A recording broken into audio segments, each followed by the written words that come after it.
Monika Kryemave ka dalë me një deklaratë të fortë duke thënë se Miri është fituesi i Big Brother VIP Albania dhe kjo ka hapur shumë debat. Por duhet parë me pak më shumë ftohtësi pse ndodhin këto reagime. Së pari, kur një figurë publike si ajo jep një mendim të tillë, shpesh është opinion personal, jo domosdoshmërisht një pasqyrim i realitetit të plotë të lojës. Ajo mund të shohte Miri disa cilësi që i vlerëson, qëndrueshmëri, qetësi ose mënyrën si ka përballuar situatat. Por nga ana tjetër, fakti që disa njerëz e kanë inat Mirin nuk do të thotë gjithmonë urrejtje reale.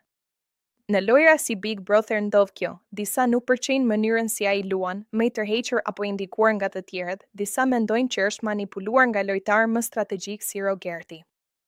Disa preferojnë lojtarë më aktiv, më të drejtë për drejtë ose më spektakolar, pra është më shumë ndarje mendimesh, jo thjesht inat. Nga ana tjetër, ata që e mbështesin Mirin thonë, ka qenë i vërtetë dhe jo i shtirur, nuk ka hyrë në konflikte të panevojshme, ka duruar presion dhe lojra nga të tjerët e vërteta është kjo. Në Big Brother VIP, Albania nuk fiton domosdoshmërisht më i miri objektivisht, por ai që lidhet më shumë me publikun.